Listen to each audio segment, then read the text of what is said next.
Hey, what's up guys? Moshe Kanika with Krav Maga fight tips from Israel.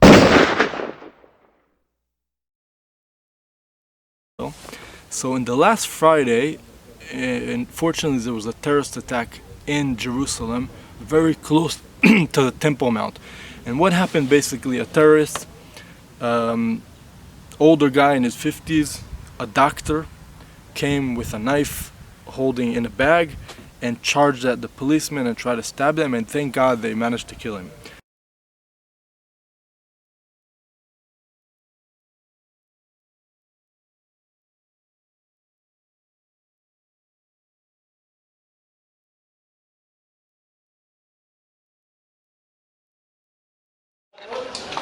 Now I wanted to share a couple things that I think are important so we could learn from this incident. And before that, I just want to say that I'm not judging anyone. I just want us to learn. It's very easy to sit here in the background of the birds and the trees and point out things that people did good or did not do good. But I just want to do that so we could learn for the future. That's the only attention. Okay, so the first thing is, unfortunately, terrorists, 50 years old. The first thing is, unfortunately, we can't always trust the Arabs. Many incidents there were where Jews were killed by people that they know, by Arabs that they know many years, even worked for them many years, and in a split second they changed and they just took out a knife and slaughtered them. Unfortunately, many times that happened.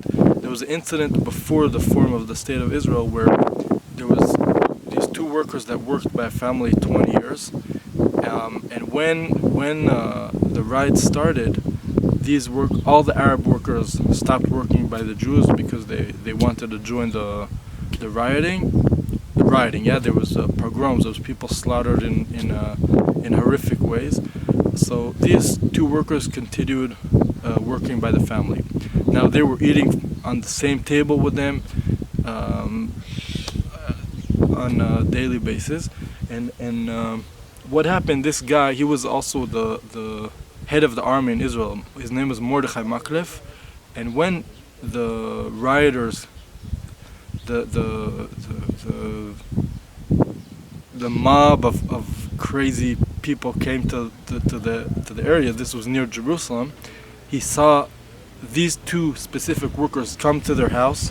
He was hiding behind the wall or something. You see these two workers come, take a knife, which they used to cut the bread together with the same family, take the knife and slaughter the whole family. So that's why, unfortunately, we can't trust them. The second thing is awareness, situational awareness. What we see in this video is the terrorist is walking with his hand in the bag, holding the knife. Now, what I teach many times in my classes is that it's extremely important to try to be situational, to be aware, and to look where the suspect's hands are and what is he holding in his hands. And in this specific incident, you see he's holding his hand in a bag. That's a little weird. Okay, so that's the first most important thing, to be aware and to look for his hands and where his hands are and what is he holding. Okay, that's the first thing. The second thing is what we see here is the terrorist charging at the policeman, and the policeman, while he's getting the knife towards him, he's trying to pull out his gun. Eventually he pulls out his gun while he's going backwards. Now, thank God, these stabs that the terrorist stabbed him probably like 5 times at least, maybe more. He had his helmet on his stomach area, and he had probably a bulletproof vest which stopped the knife. But if these stabs wouldn't be stopped, he would be in a very dangerous situation probably. And what I want to emphasize in this is the importance of to hand-to-hand combat, because you could have a gun, but not always you'll be able to use it. That's why it's extremely important to learn how to fight with your hands. Okay, because many times in many incidents you see this when someone's running at someone, stabbing them, they're going for the gun, and meanwhile he's on them already with the knife, and many times it could be already too late.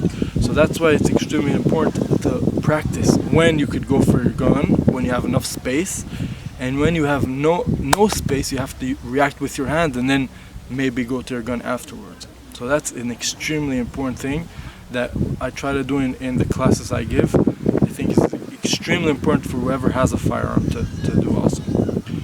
That's the second thing. So until now, unfortunately, terrorist could be any Arab. Unfortunately, the second thing is situation awareness, to look where the hands are and what he's holding. And the third thing is the importance of hand-to-hand combat. And the last thing I think is also extremely important. There's more things we could learn from this video, but these are the four main things I think we could take from it. I want to hear also, you leave your comments down below, what do you think about this? Which things would you guys learn from the incident? And the last thing I think is shooting also on the move, because many times what people train, even the classes that I give, we do first shooting in a static position. Now I think that's extremely important, but after you have the basic fundamentals down, you want to go to the next step, which is shooting on the move, while you're moving forward, while you're moving backward, while you're moving to the sides and different things. Because what happens under pressure many times is that people move. You don't say static and shoot, that happens, but many times people move around.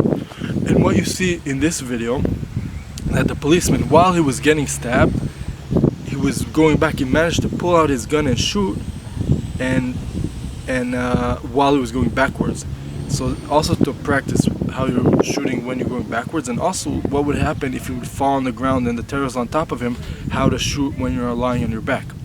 And now if you see the other three border police that were shooting with the M16s on the terrorist, they were moving forward while they were shooting. We weren't saying static, they were moving forward. So that's why I think it's extremely important. After you guys practice the basic fundamentals of shooting, you want to practice also shooting on the move. These are my four things that I think are critical to learn from this incident, and I would love to hear what are your things you would learn from this. And I think it's extremely important that whoever wants to be ready and prepared and have the ability to defend themselves and their family, to practice these things, so we'll be most ready as we can. So guys, have an awesome week. Make sure you leave your comments down below. What do you think about this video, and what would you guys learn from this incident? And if you did not subscribe to my channel till now, guys, make sure you subscribe, hit the bell, because I try to upload really cool stuff almost weekly, even more, sometimes even more times a week, about training, about firearms, about workouts that you guys can do at home. So have an awesome week. I'll see you guys in the next video. I'm Moshe Kanikov from Krav Maga Fight Tips from Israel.